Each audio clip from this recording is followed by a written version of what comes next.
Hello, beautiful people. Cat-Lady Bertha here. During enrichment time.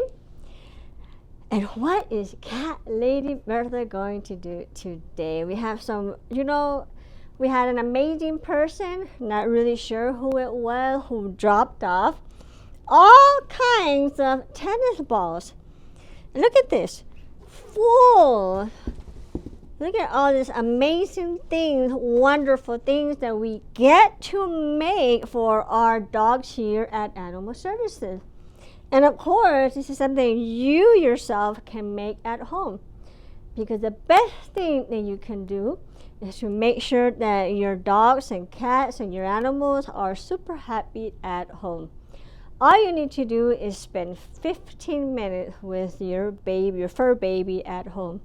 Now, 15 minutes doesn't mean like 15 minutes all at one time.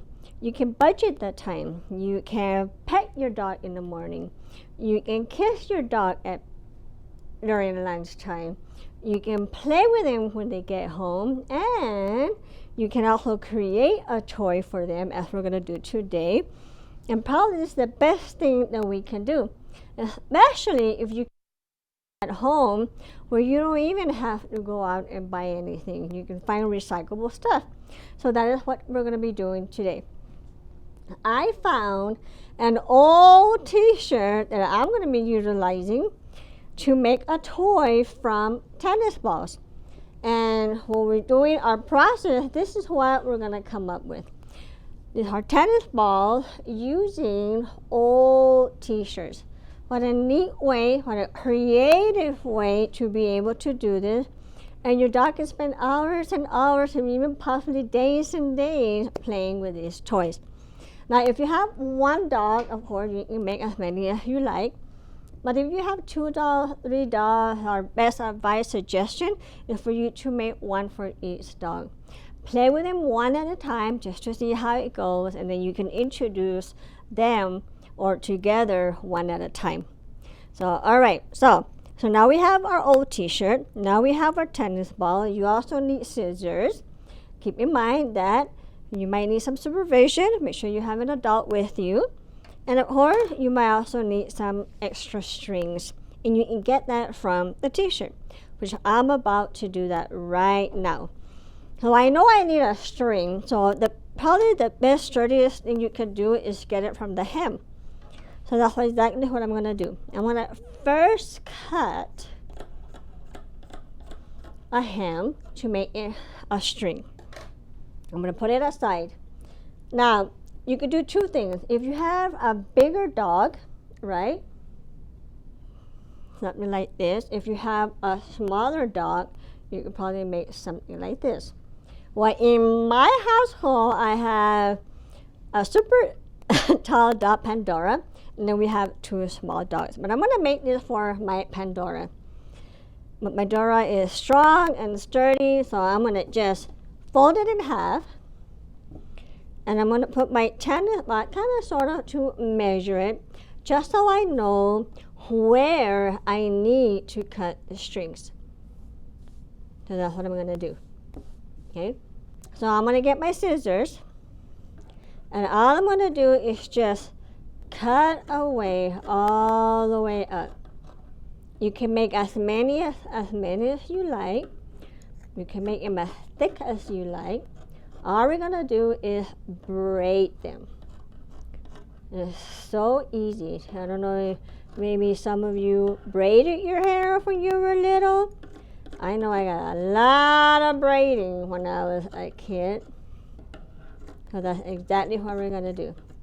This is very easy, not time consuming at all. And you know what? If you are looking for maybe community service hours, maybe you need them for school, this would be a really neat way for you to help us out. You can pick up, I don't know, it looks like we have plenty of tennis balls. We'll be glad to share that with you so you can help us make more tennis ball toys. And it's a really good chew toy too. All right, so here we are. So now I have made my strings, and then I already have my tennis ball in here. I'm gonna pick up my t-shirt. I'm just gonna fold it really nice and neat. I'm gonna get my string, just gonna wrap it around as many times as possible, and then I'm gonna tie it. And then once I tie it down,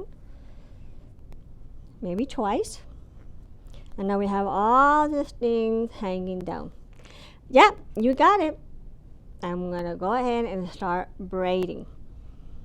Now I'm just gonna divide it, make a division here, just so I know which ones are going where.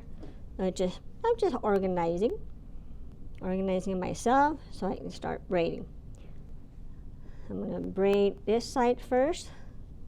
I'm just gonna go all the way down, braid it all the way down, and I'm gonna use one of the end strings, 2 of them, to wrap it around, and then I'm gonna tie it to the other end.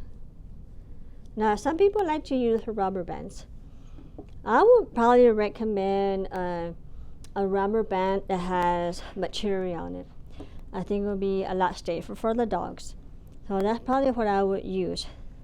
But the best thing to make it more safer for your dogs at home, and of course for our dogs here at Animal Services, is to just braid and use the end of the string to make a knot. So I'm going to get this one here, probably my longest, wrap it around. I'm going to grab one more over here, and I'm going to tie it.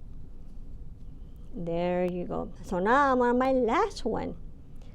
So I'm going to grab 3 of them. This will be a skinny one, but that's okay. You can take your time. You can even use different colors. It's up to you to be as creative as you want. Just make it simple. Because we want to make sure the dogs are safe when they're playing with the ball. Wrap it around. Grab the end and give it a really nice tie, really nice knot at the very end. And look at this. Amazing. So easy to do. So why not help us out? Come on over, reach out to us, reach out to Cat-Lady Bertha, to our volunteer coordinator, and let us know you want to help us out make dog cat toys for our animals here, for our dogs here at Animal Services. So Cat-Lady Bertha is saying thank you for joining us. And if you make one, show us, post it, let us know it worked for you. So thank you very much, and we'll see you guys later.